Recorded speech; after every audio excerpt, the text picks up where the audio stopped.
बोलिए भारत माता की, भारत माता की, छत्तीसगढ़ महतारी की, छत्तीसगढ़ महतारी की।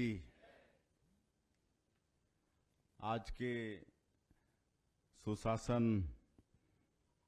संवाद कार्यक्रम में मंच में विराजमान हमारे प्रदेश के एसीएस होम श्री मनोज पिंगुआ जी, जीएडी के सचिव श्री अविनाश चंपावत जी, सुशासन एवं अभिसरण विभाग के सचिव और सीएम सचिव भी हैं श्री राहुल भगत जी,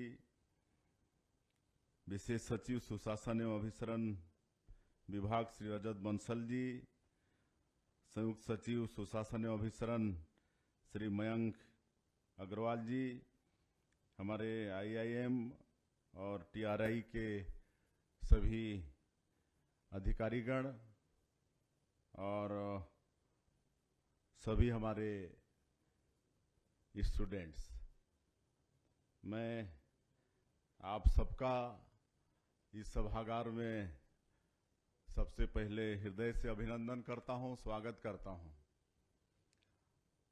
और आज जो ये संवाद का कार्यक्रम यहाँ पर रखे हैं, आप लोगों को बताना चाहूंगा कि ये भवन महानदी भवन कहलाता है। ये मंत्रालय है और महानदी तो जानते हैं ना, हमारे प्रदेश की जो सबसे बड़ी नदी है महानदी, जो छत्तीसगढ़ की जीवन रेखा भी है, वो महानदी है और उसके नाम से ये मंत्रालय का नाम है। और ये जो सभागार है, इसमें पहला आयोजन है ये। इसके पहले ये सभागार इस तरह से सुसज्जित नहीं था। हम लोग सरकार में आने के बाद पता चला कि यहाँ पर एक ऐसा सभागार भी है, तो इसको अच्छे से सजवाए। और हमारा और आप लोगों का सौभाग्य है कि पहली बार इस सभागार में सुशासन संवाद का आयोजन हुआ है। और आज के विषय में आप सबको मालूम ही है, हमारे जो इस विभाग के सचिव हैं राहुल भगत जी प्रेजेंटेशन के माध्यम से विस्तार से ये जो chief ministers good governance fellowship का ये जो कोर्स है, इसके विषय में बताए हैं। मैं समझता हूं और उसको पुनरावृत्ति करने की आवश्यकता नहीं है। जैसे ही हम लोग 2023 में सरकार में आए, छत्तीसगढ़ की जनता ने हम लोगों को आशीर्वाद दिया, सरकार में बैठने का जनादेश दिया। तो चूंकि हम श्रद्धेय अटल बिहारी वाजपेयी जी के समीप भी रहे हैं, जो भारत रत्न और हमारे छत्तीसगढ़ के निर्माता भी हैं, जो अपने जीवन में मेरे ख्याल से 10-12 बार सांसद के रूप में, तो 3 बार कम बेसी ऐसा मिला के प्रधानमंत्री के रूप में, विदेश मंत्री के रूप में, अनेकों मंत्री और लीडर ऑफ अपोजिशन लोकसभा में सब के रूप में इस देश की सेवा किए।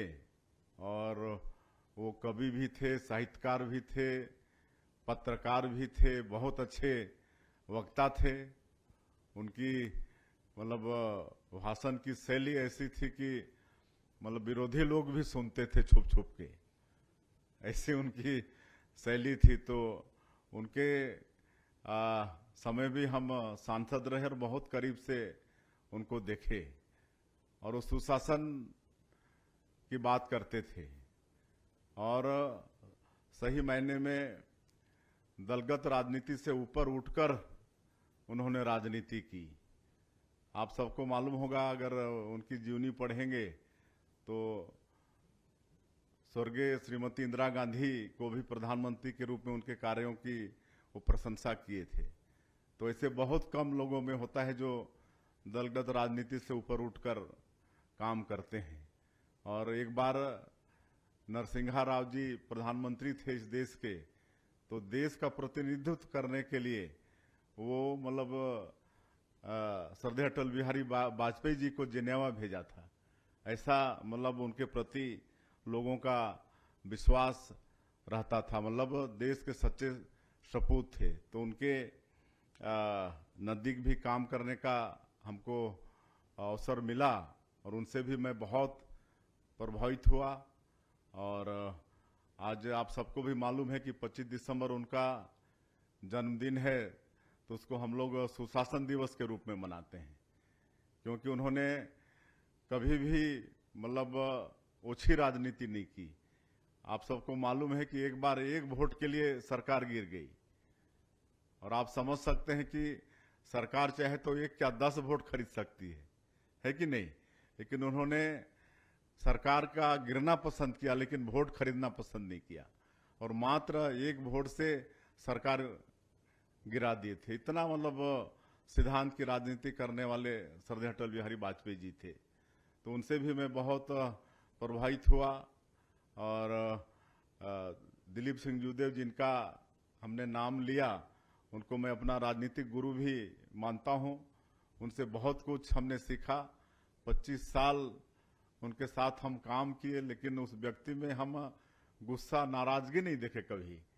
मतलब इतनी लंबी राजनीति में 25 साल तो हम उनके साथ थे, कभी एक व्यक्ति को कभी डांटे फटकारे नहीं, ऊंची आवाज में किसी से बात नहीं की, विनम्रता, बिल्कुल शालीनता। तो उनसे भी बहुत कुछ सीखा।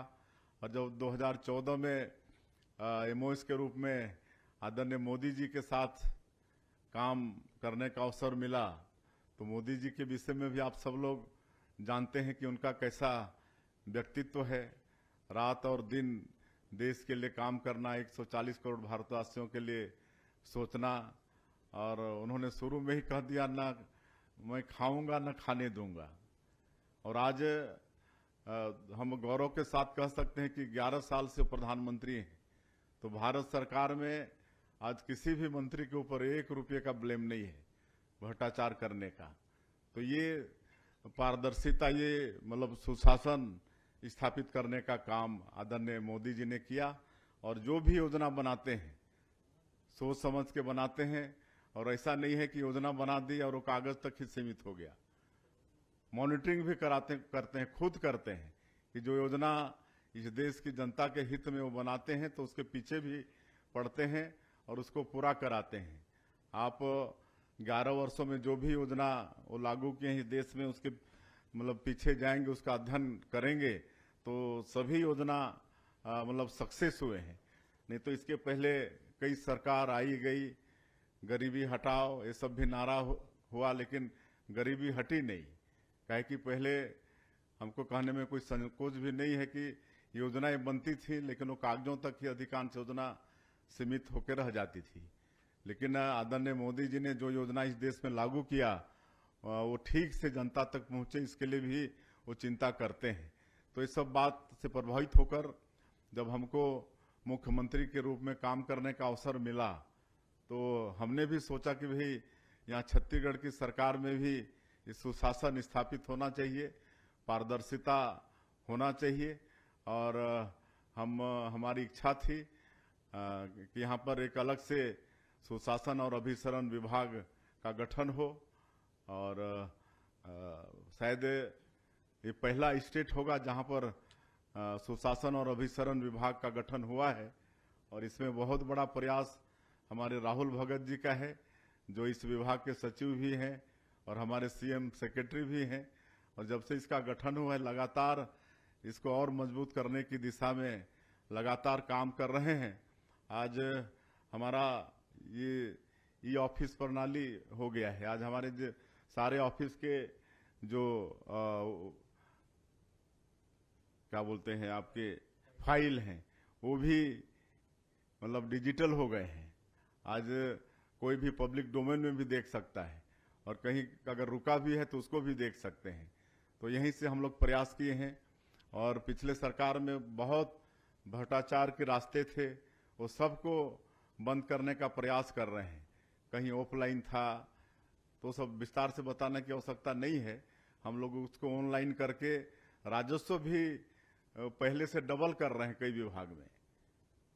तो ये सब करप्शन के जितने भी रास्ते थे सब बंद कर रहे हैं। सब सुशासन और अभिसरण विभाग के गठन के बाद ये सब संभव हो पाया है, और इसके लिए मैं राहुल भगत जी और उनकी पूरी टीम को बहुत बहुत धन्यवाद भी देना चाहूँगा कि इस विभाग की मजबूती के लिए अच्छा काम कर रहे हैं। और उसी में ये course chief ministers good governance fellowship, ये जो कोर्स लागू करना, ये भी उसी का एक कदम है। और हम आप लोगों को धन्यवाद देना चाहेंगे कि आप लोग इस कोर्स का चयन किए हैं। तो आप लोग इस प्रदेश के आगे चल के बहुत जिम्मेदार व्यक्ति बनने वाले हैं।